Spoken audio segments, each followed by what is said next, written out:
cargo plane carried 19 tons of high-protein biscuits to the starving population there. Tonight, Don Kladstrup looks at a group of Americans who are in Somalia trying to help. We should warn you that some of what you're about to see is disturbing. There is no other way to tell this story. It's dirty. It's dangerous. And most of the time, hopeless. And just when you think things can't get any worse, they do. I've never seen anything like this, ever. Gunshot wounds, skull fractures that are 2 months old, infections that have eaten faces away, but most of all, starvation.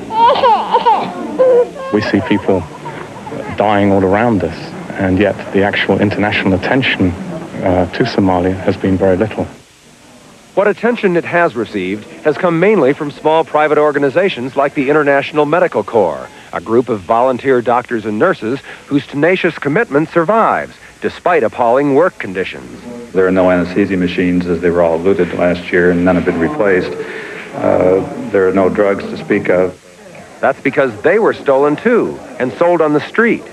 At the data, for example, there's no electricity because the generator lacks oil, which means there's no surgery. When the IMC set up its hospital in Baidoa 10 weeks ago, it practically had to beg, borrow, and steal to obtain the necessary equipment. Even now, there are not nearly enough beds, not enough water, because the town's water system has been destroyed. There is not even a single stretcher.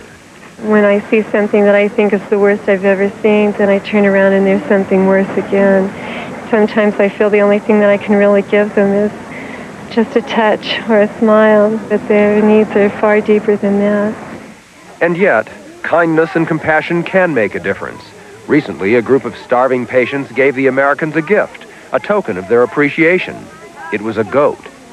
So the day they didn't have any food, we figured, well, we'll donate it back. And they cooked it within 2 hours, and all the patients got to eat. They were the fortunate ones. In the streets of Baidoa and nearly everywhere are stark reminders of a tragedy most of the world has ignored. The sad truth is, many of these people will be dead long before the help that is so desperately needed arrives. We need to accept our responsibility collectively as world citizens and intervene here in Somalia to help these people.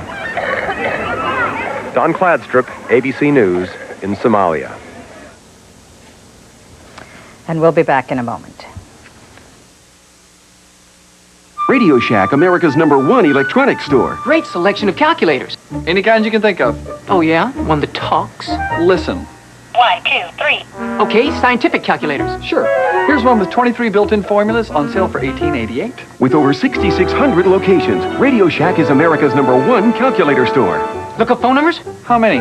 500? Over 50 calculator models. Nobody compares to Radio Shack, America's technology store. One that speaks French? And Italian, Spanish, German, and English. Knock out the flea and tick problem for good. Hit him with the old 1-2 combination punch from Hearts.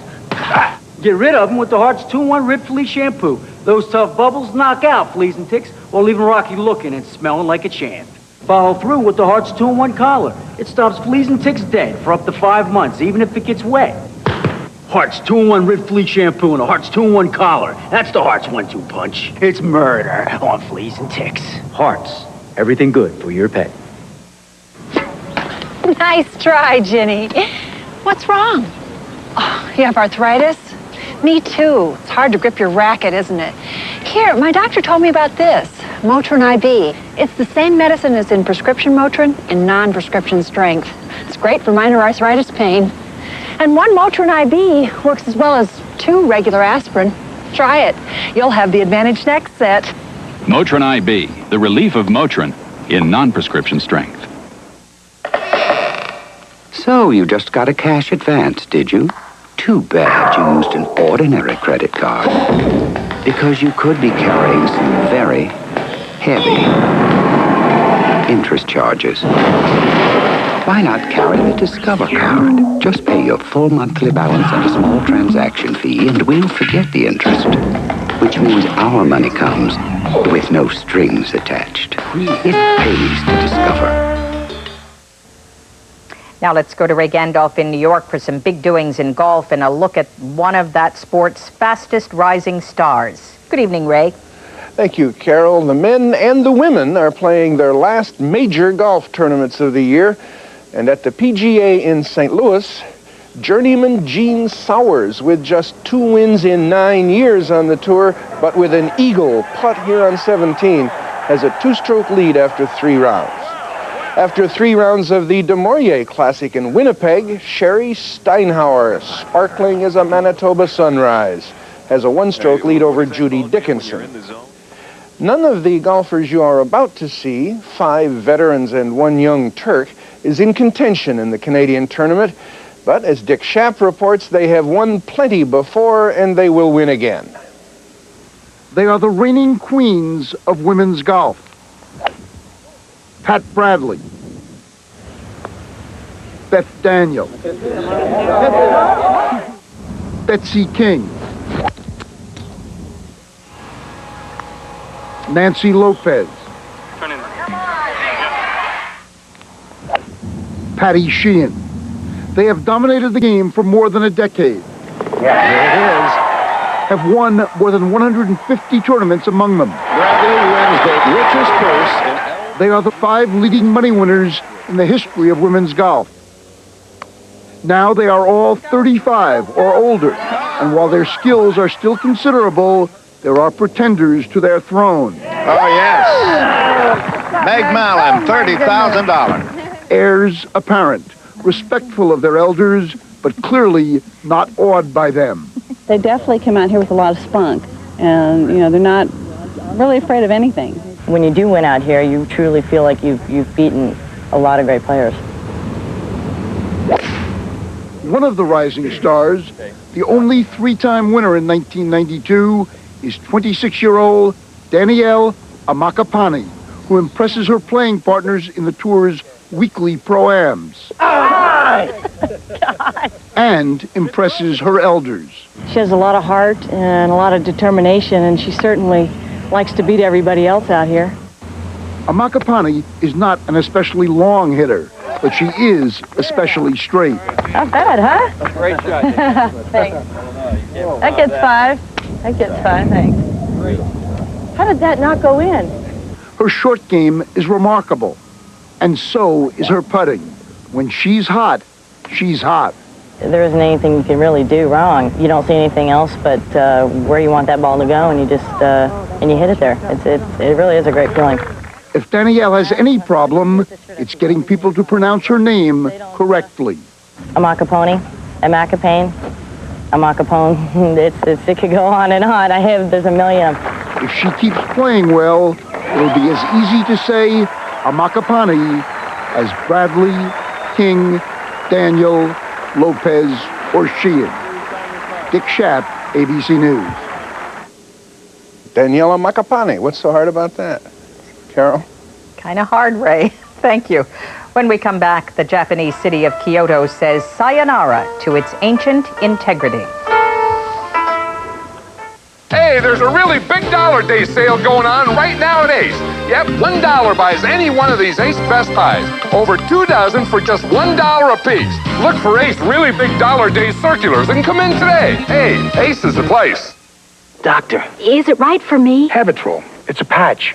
You know the patch? Habitrol. You know, Habitrol. It's a patch. Habitrol. Habitrol. Habitrol Nicotine Transdermal System. Available by prescription only. Thank you, Doctor. How could this happen? They've taken the secret. Europeans are upset. The Kellogg's Muesli cereal uses their secret recipe. This we kept in the family. After all, they've been guarding this delicious secret forever. Ah, but this luscious blend of sweet fruit, crunchy nuts, and crisp whole grains was destined to become Kellogg's Mueslix. Angelina, you told? It wasn't me. I swear. Kellogg's Mueslix, the European secret for great taste. Sunday, Bush with Brinkley. His last interview before the convention. How the next 4 days may shape the next 4 years. Sunday. In Tokyo today, Japan's Emperor Akihito led a ceremony observing the 47th anniversary of the end of World War II.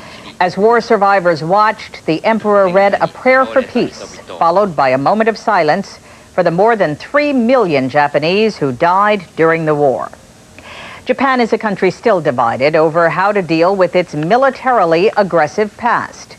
And as Bill Redeker reports from Kyoto, Japan is equally divided over how to balance the preservation of its ancient culture with the expansion of modern commerce.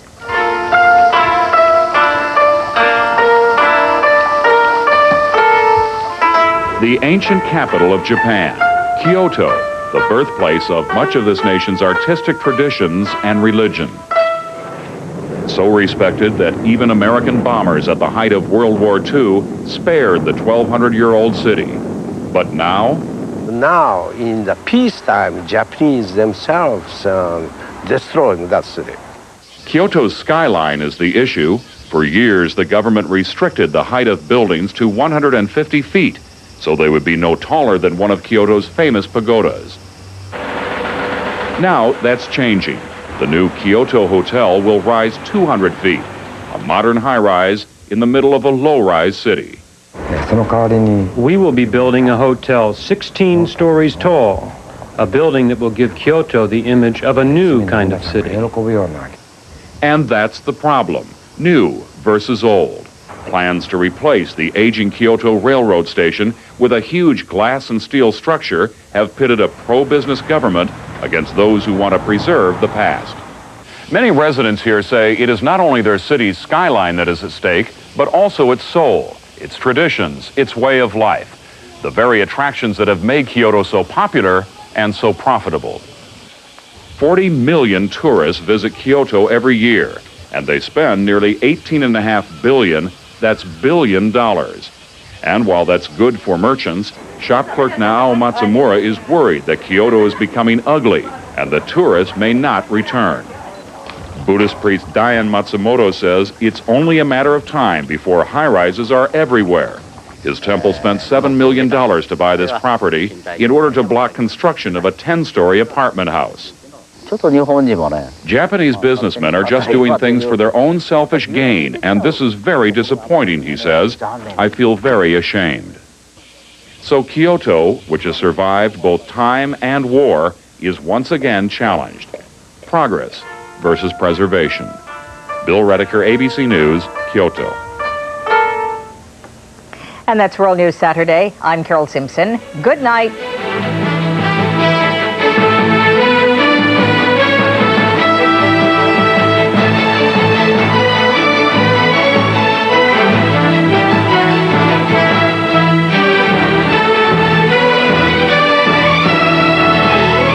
From Washington, this has been World News Saturday.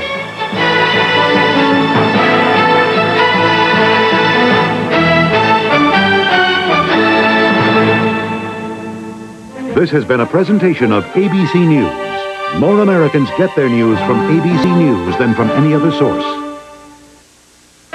Sunday, the original Indiana Jones adventure. Steven Spielberg and George Lucas will have you up to your knees in snakes. I hate snakes! And you'll be up to a little monkey business. Harrison Ford. Trust me. Karen Allen, Raiders of the Lost Ark, Sunday at a special time, 8:30, 7:30 Central. This week on America's New Country, your video lineup includes songs by Mary Chapin Carpenter, Billy Ray Cyrus, Tracy Lawrence, and the ANC debut of the newest from John Anderson and Mike Reed. This week, we'll be going backcountry, backstage, and behind the scenes with the tallest two guys in country music, Daryl and Don Ellis, bright and beautiful up-and-comer Martina McBride, and singer-songwriter Mike Reed. 20 teams in 10 days. They said it couldn't be done, but we did it.